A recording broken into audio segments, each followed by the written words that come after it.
अब तो मुझसे भूख बर्दाश्त ही नहीं हो रही। चलो अच्छा है कि दाना बच गया, जल्दी जल्दी दाना खा लेती हूँ। भूख के मारे मेरी तो जान ही निकली जा रही है। ऐसा कहकर रानो चिड़िया बस दाना खाने ही वाली थी कि उसके दरवाजे पर दस्तक होती है। रानो चिड़िया देखती है कि जैसे जैसे वो कटहल तोड़ रही है उस पर तो नए कटहल उग रहे हैं। रानो चिड़िया समझ जाती है कि यह कभी ना खत्म होने वाले कटहल हैं। रानो चिड़िया ऐसे ही अपने पेड़ से कटहल तोड़कर उन्हें बाजार में अच्छे दामों पर बेच देती है। रानो चिड़िया बहुत ज्यादा गरीब थी। वह अपनी सौतेली बहन गौरी कौवे के साथ में रहा करती थी।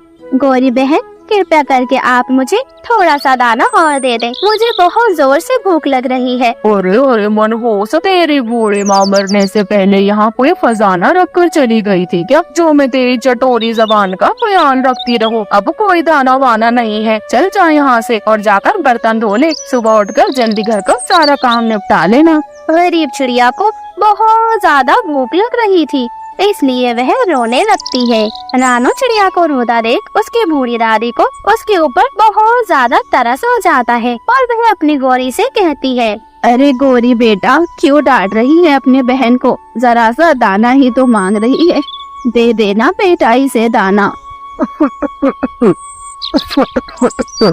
आप तो चुप ही रहे दादी, सारा कसूर आपके बेटे का है। और पिताजी को क्या जरूरत थी दो दो शादियाँ करने की? अब खुद तो चले गए और तुम दोनों को मेरे ऊपर छोड़ गए। तुम्हारी दवाइयों का खर्च, ऊपर से इसकी चटोरी जुबान, तुम दोनों को एक साथ ही मैं इस घर से निकाल दूंगी। अब दफा हो जाओ मेरी सूरत पर से। बस बेटी बस, अब और ज्यादा हम तुम पर बोझ नहीं बनेंगे। मैं अपनी बेटी रानो को लेकर यहाँ से चली जाऊंगी। रानो बेटा चलो, हमें यहाँ से चलना चाहिए, इससे और ज्यादा बेइज्जती अब मैं बर्दाश्त नहीं कर सकती। ऐसे ही रानो चिड़िया अपनी बूढ़ी दादी के साथ घर से चली जाती है, परंतु उसके पास रहने का कोई ठिकाना नहीं था।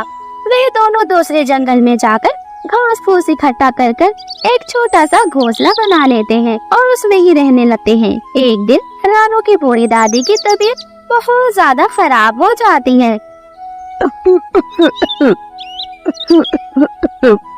रानो बेटी, मेरी दवाइयाँ खत्म हो गई हैं, इसलिए मेरी हालत बहुत खराब हो रही है।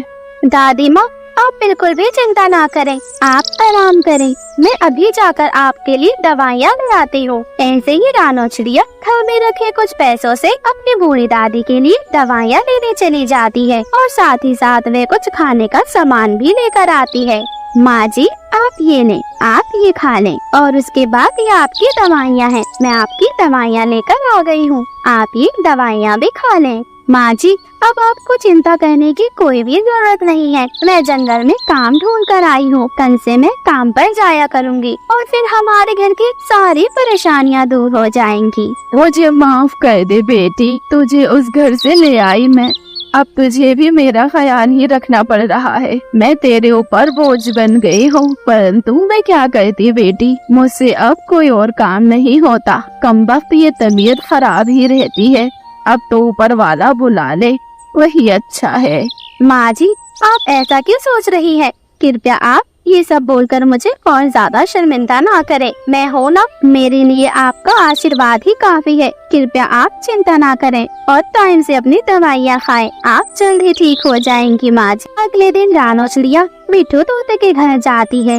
वह वहाँ पर बर्तन झाड़ू कर जो थोड़ा बहुत दाना बचता वही लेकर आ जाया करती। आज तो मालकिन ने बस इतना सा ही दाना दिया है, अब मैं क्या करूं? दाना खा भी तो नहीं सकती, ये दाना तो मुझे दादी माँ के लिए लेकर जाना पड़ेगा। दादी माँ को समय पर दाना और दवाइयाँ खिलाना बहुत ज्यादा जरूरी है। ऐसा कहकर रानो चिड़िया भी थोड़ा सा दाना अपनी दादी माँ के लिए ले जाती है और अपनी दादी माँ को वह दाना खिलवा देती है। अरे बेटी, तुम दाना नहीं खा रही?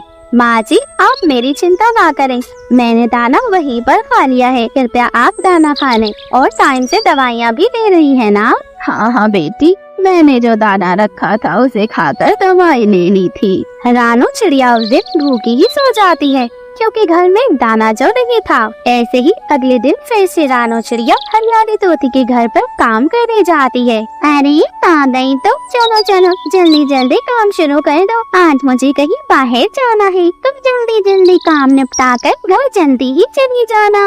हाँ हाँ मालकिन, ठीक है, आप बिल्कुल भी चिंता ना करें, मैं बहुत जल्दी जल्दी अपना काम निपटा लूंगी। ऐसा कहकर रानो चिड़िया जल्दी जल्दी फौरन घर का सारा काम निपटा लेती है और घर का बचा हुआ दाना लेकर वह घर वापस चली जाती है। दाना आज भी बहुत कम था। वह सोचती है कि पहले दादी माँ को ही क्यों ना मैं दाना खिला दूं। माँ जी, ये लीजिए, जल्दी से दाना खा लीजिए। बेटी आजा, तू भी मेरे साथ ही दाना खा ले। नहीं नहीं, अभी मुझे भूख नहीं है, मैंने मालकिन के घर पर ही दाना खा लिया था, आप दाना खा लें। ऐसे ही उसकी बूढ़ी दादी दाना खा लेती है। रानो चिड़िया को बहुत जोर से भूख लग रही थी। जैसे ही दादी माँ दाना खाकर सोती, वैसे ही रानो चिड़िया दाना खाने लगती है। अब तो मुझसे भूख बर्दाश्त ही नहीं हो रही। चलो अच्छा है कि दाना बच गया, जल्दी जल्दी दाना खा लेती हूँ, भूख के मारे मेरी तो जान ही निकली जा रही है। ऐसा कहकर रानो चिड़िया बस दाना खाने ही वाली थी कि उसके दरवाजे पर दस्तक होती है। रानो चिड़िया जब घर के बाहर जाकर देखती है तो उसके दरवाजे पर एक उल्लू बाबा खड़े थे। रानो चिड़िया उनसे कहती है, बाबा जी बताइए, मैं आपकी क्या मदद कर सकती हूँ? आपको खाना चाहिए या रात बिताने के लिए जगह? कृपया आप मुझे बताएं। बेटी, मैं 2 दिन से भूखा हूँ। मैं सफर के लिए निकला था, परंतु मुझे जंगल में कहीं भी दाना नहीं मिल रहा। कृपया मेरी मदद करो, मुझे कुछ दाना खिला दो। बेचारी भूखी रानो चिड़िया अपने हिस्से का दाना ही उस उल्लू को खिला देती है। उल्लू बाबा दाना खाकर खुश हो जाते हैं, उनका पेट भर जाता है।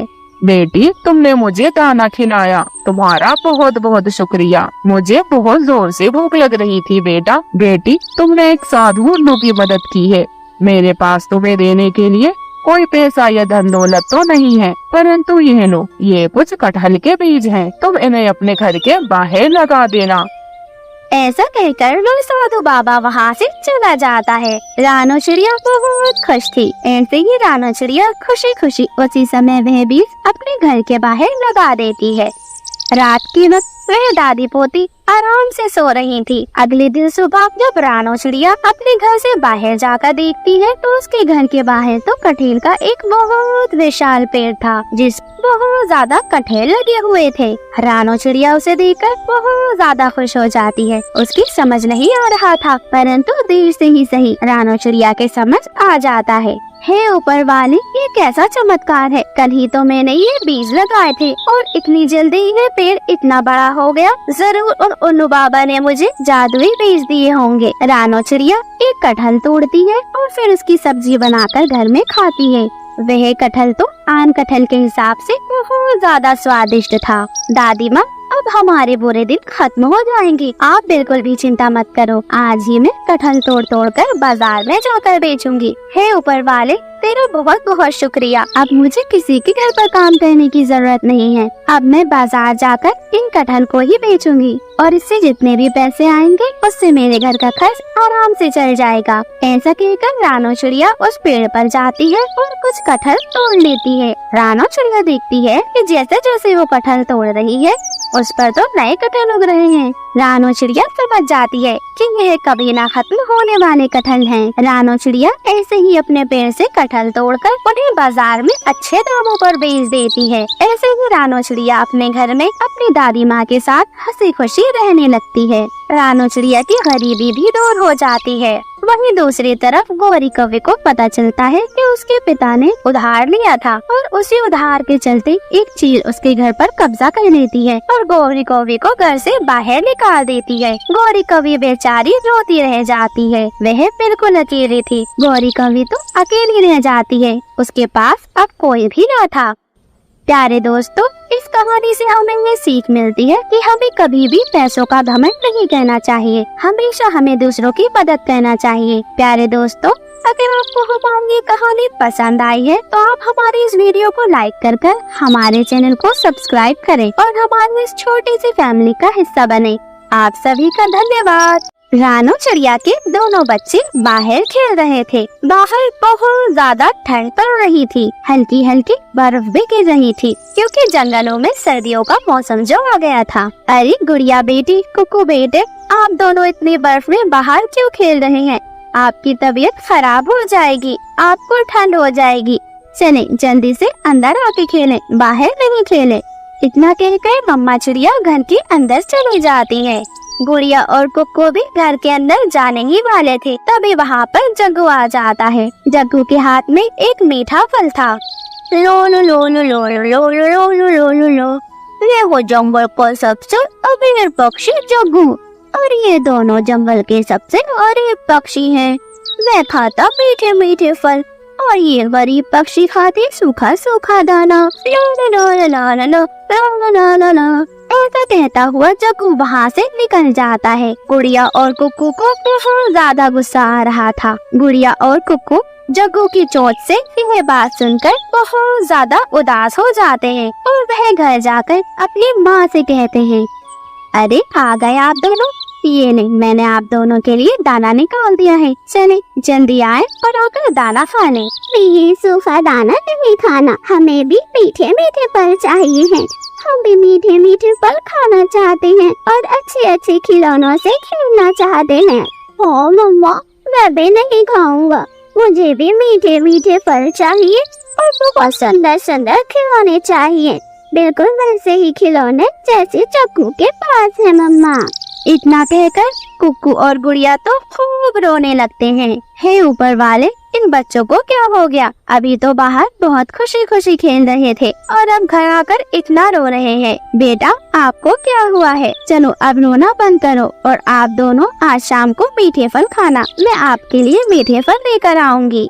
जैसे तैसे मम्मा चिड़िया अपने बच्चों को समझा देती है। बच्चे भी सूखा दाना खा लेते हैं। ऐसे ही शाम हो जाती है। दोनों बच्चे मीठे फल का बेसब्री से इंतजार कर रहे थे। मम्मा चिड़िया को भी याद था। मम्मा चिड़िया घर से कुछ पैसे लेती है और मीठा फल खरीदने चली जाती है। मम्मा चिड़िया उड़ती जाती है और वह जंगल के बाजार में पहुंच जाती है, जहाँ पर बहुत सारे अमीर पक्षी फलों का कारोबार किया करते थे। वह वहीं से कुछ मीठे फल खरीद लेती है। वह अपने बच्चों के लिए मीठे मीठे आम खरीदती है और वह आम ले जाकर अपने बच्चों को देती है। मेरे प्यारी बेटी गुड़िया और मेरे प्यारे बेटे कुक्कू, ये ले, आप दोनों के लिए मीठे मीठे आम लाई हूँ। आपको बहुत ज्यादा पसंद है ना आम? हाँ मम्मा, आपको बहुत बहुत शुक्रिया। मुझे तो आम बहुत ज्यादा पसंद है।